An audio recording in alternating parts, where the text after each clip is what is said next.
Pemirsa, kita akan membahas jalannya persidangan pemeriksaan saksi dari Jaksa Penuntut Umum bersama pengamat hukum pidana Universitas Tarumanegara Heri Firmansyah. Selamat sore Pak Heri. Selamat sore, Mas Wilson. Salam sehat. Salam sehat. Pak Heri, kita tadi sudah mendengarkan 12 keterangan saksi dari sidang hari ini.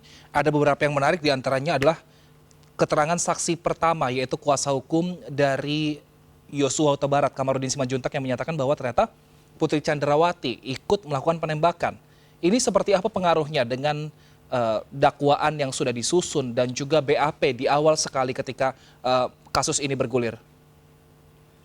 Nah, tentunya begini ya Mas Wilson ya, ketika mendalilkan sesuatu itu kan semestinya harusnya juga disertai dengan bukti ya. Kalau saya tidak salah, tadi juga di prolog awal dari diskusi kita saat ini juga sudah ditanyakan kan oleh majelis hakim kepada Bang Komarudin, mana buktinya? Nah, persoalannya kalau ini hanya didengar lewat orang lain, maka tentunya keterangan ini tidak bisa memiliki kekuatan pembuktian, apalagi memiliki kekuatan pembuktian sempurna ya, karena hanya didengar dari orang lain. Sedangkan kapasitas saksi itu adalah sesuai ketentuan KUHP, adalah orang yang melihat, mendengar, dan mengalami sendiri satu tindak pidana yang terjadi. Maka tentunya hal ini tidak bisa dipenuhi dalam konteks yang tadi ya, persyaratan itu ya. Jadi tentunya kita nggak bisa kemudian menyatakan bahwa keterangan yang disampaikan itu semua benar adanya, karena itu perlu diuji. Nah, batu ujinya ada di persidangan ini, sehingga hakim tadi sedikit memaksa dalam tanda petik ya, memaksa dalam hal yang positif, bagaimana terkait dengan pembuktiannya, buktinya mana. Sehingga jangan sampai ini nanti bergeser arah pembuktiannya, padahal tidak ada sama sekali kaitannya, relevansinya dengan perkara yang sedang disidangkan. Jadi saya rasa tadi majelis hakim sudah sangat tepat untuk menanyakan bukti terkait hal itu, Mas Wilson. Gitu. Baik, pengaruhnya nanti ke hasil dari persidangan apa? Apakah mungkin akan memberatkan dalam hal ini salah satu terdakwa atau tidak akan digunakan keterangan dari Kamarudin Simanjuntak ini dalam penyelidikan lanjutan? Ya, penyelidikan sudah selesai ya Mas Wilson ya. Dalam konteks sekarang kan pembuktian di persidangan. Saya rasa kalau saja keterangan ini diambilkan oleh saksi yang lain, ya saksi yang berada di tempat kejadian perkara, katakanlah di luar dari Baradae, bahkan Baradae sendiri, maka tentunya ini masih ada kemungkinan posibilitasnya dianggap sebagai sesuatu yang perlu didalami. Walaupun sudah sampai pada tahap pembuktian di persidangan ya, tapi kalau sekali lagi tidak ada bukti, itu hanya didengar dan tidak kemudian bisa meyakinkan hakim, tentunya dasar dua alat bukti itu kan akhirnya ujungnya juga keyakinan hakim, Mas Wilson. Bagaimana kemudian meyakinkan kalau alat buktinya itu tidak ada, kan begitu ya.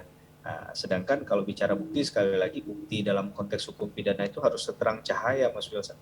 Jadi ini jadi persoalan yang menurut saya hanya sebatas informasi yang masih tidak masih harus didalami lebih jauh, kalaupun memang akan ada temuan berikutnya ya. Kita nggak tahu, kejutan di persidangan ini kan dinamikanya kita nggak bisa menebak juga ya. Apakah nanti itu kemudian terbuka lagi informasi yang lain yang kemudian bisa menumbuhkan keyakinan bahwa memang apa yang disampaikan oleh Bang Komar itu benar. Tapi kalau kita mengacu pada hukum acara, ini kan sudah selesai prosesnya. Mengapa itu nggak dibunyikan kemarin di awal ketika proses tadi Mas Wilson katakan proses penyelidikan kah, di proses penyidikan kah. Jadi ini agak terlambat ya menurut saya, keterangan yang nilainya agak sulit untuk dipastikan kebenarannya, karena tadi nggak didukung alat bukti. Yang kedua, terlalu jauh menariknya ke belakang lagi. Baik, berarti nanti dalam sidang selanjutnya untuk mendengarkan atau pembuktian, kita akan lihat bersama seperti apa cara dari Kamarudin Simanjuntak ini membuktikan omongannya tersebut. Nah, tapi dalam sidang kali ini juga ada yang kita lihat berupa banyak emosi di sana, banyak tangisan, bahkan ada juga gestur dari Eliezer yang datang dan juga datang ke ibu korban seperti meminta maaf seperti itu. Ini emosi dalam persidangan ini juga apakah bisa nantinya digunakan hakim untuk pertimbangan untuk nantinya putusan atau seperti apa, Pak Heri? Ya, hakim tentunya harus berpegang teguh pada alat bukti ya. Tapi di sisi lain sebagai manusia biasa, hakim ini kan juga bisa mengerti adanya tekanan-tekanan psikologis, kemudian juga pemahaman terhadap kondisi kebatinan seseorang ya. Di situ juga dapat dibaca secara gestur, secara mimik, secara sikap yang muncul dari batiniah sampai kepada sikap yang bisa dinilai. Tentunya kan ini akan terlihat nantinya apakah itu bentuk ketulusan ya. Permohonan maaf itu saya rasa ini linear dengan konsisten seperti apa yang sudah disampaikan dari awal ya. Dari proses penyidikan awal, Baradae ini saya rasa yang paling kooperatif ya. Bahkan dari awal pun tidak mengajukan eksepsi, menerima dakwaan dari jaksa. Itu adalah bentuk untuk mungkin menurut saya adalah menebus rasa bersalahnya beliau dalam melakukan tindak pidana ini ya. Tapi yang beliau mintakan adalah dari segi keadilan, bahwa porsi tindakan yang dilakukan itu nantinya hukumannya sesuai saja dengan apa yang dia lakukan, tanpa harusnya dibesar-besarkan atau dilebih-lebihkan dari kesalahan yang dia lakukan. Dan menurut saya ini adalah satu sikap kesatria yang patut untuk ya kita hargai ya, sebagai bentuk sikap bertanggung jawab tadi oleh Baradae, dan permohonan maaf yang mudah-mudahan benar-benar tulus ikhlas dari hati beliau itu bisa kemudian diterima dengan baik oleh keluarga korban, karena memang di mana-mana lebih mudah memaafkan Mas daripada meminta maaf gitu. Minta maaf itu jauh lebih gampang gitu, tapi keluarga korban dengan memaafkan, kemarin Brigadir Joshua, dari keluarga Brigadir Joshua kan sudah pernah menyampaikan hal itu ya, sudah memaafkan Baradae. Saya rasa ini kita banyak belajar dari kasus ini, bagaimana sikap dari keluarga Brigadir Joshua juga yang sudah memaafkan tadi. Dalam konteks persidangan tetap ini menurut saya akan jadi perhatian majelis hakim juga, walaupun sekali lagi tidak serta-merta ya Mas menghapuskan sifat melawan hukum dari perbuatan ini ya, bahwa sekali lagi perbuatan ini kan esensinya adalah menghilangkan nyawa seseorang kan, maka itu yang menjadi materialnya, itu yang menjadi akibat dalam adresat di pasal 338 atau 340 KUHP ini. Tapi sekali lagi sebagai bangsa yang berbudaya, sebagai bangsa yang belajar untuk saling menghormati, kita belajar dari kasus hukum ini tidak hanya belajar dari substansi hukumnya juga, tapi dari persoalan lainnya begitu ya, bahwa hal semacam ini bisa saja terjadi di persidangan dan tanpa malu-malu gitu ya, tanpa juga merasa bahwa berusaha mencari pembenaran, kembali Baradae melakukan secara konsisten permohonan maaf itu kepada keluarga. Saya rasa ini sangat baik ya bagi kepentingan hukum beliau juga dalam proses persidangan. Baik, dalam persidangan tadi juga beberapa kerabat dari Yosua Huta Barat ini menyatakan bahwa ada yang menelpon mereka untuk damai-damai saja, tidak usah lagi berbicara di depan media, dan juga ada yang menghampiri langsung. Nah, kalau untuk seperti ini, pembuktiannya nanti saat sidang pembuktian ini seperti apa menampilkan buktinya Pak Heri? Apakah menghadirkan orang yang mungkin juga mendengar dari perbincangan itu atau seperti apa? Ya, tentunya ya sekali lagi keterangan yang disampaikan kan perlu didalami ya. Apakah keterangan tersebut benar adanya, kemudian disertai dengan bukti yang mendukung dalil tadi ya. Kalaupun ada bukti-bukti berupa percakapan gitu ya, biasanya bentuk WhatsApp kah atau SMS kah atau email kah atau rekaman yang lain kah, mungkin itu bisa jadi pintu masuk awal ya. Tapi ketika tadi ini tidak dicoba untuk dikonstruksi lebih jelas, maka ya ini menurut saya jadi tidak ada nilai pembuktiannya. Sekali lagi, bahkan nilai pembuktian itu apa yang disampaikan di muka persidangan, Mas Wilson. Sesuatu yang didalilkan di luar persidangan tentunya nggak ada nilai pembuktiannya. Nah, maka kalau ini sudah di persidangan, seharusnya tidak ada alasan untuk tidak membukanya secara terang-benderang ya. Nah, karena ini penting untuk menjadi penilaian. Berarti kan kalau sampai memang benar apa yang dikatakan tadi, ada pihak yang berusaha mendekati, dan kalau jelas itu adalah pihaknya siapa, utusannya siapa, itu kan berarti ada persoalan yang coba untuk disampaikan untuk menutup perkara ini, atau kemudian menyampaikan bahwa perkara ini bisa diselesaikan secara kekeluargaan, atau tadi kan tidak lagi berteriak-teriak ke media. Ini kan tentunya tidak mungkin tindakan ini tanpa tujuan ya, maksud saya begitu ya. Jadi nggak mungkin tanpa tujuan dilakukan. Jadi hal ini menurut saya kalau memang ingin didalami, sekali lagi perlu bukti yang jelas begitu. Dari mana, siapa, apa isi dari hal yang disampaikan tadi, sehingga kalaupun ingin dibuktikan tentunya menjadi mudah untuk menelusurinya. Tapi memang dinamika persidangan itu banyak yang demikian, Mas Wilson. Bahkan ada juga yang keterangan antara berita acara pemeriksaan dengan apa yang disampaikan di persidangan berbeda.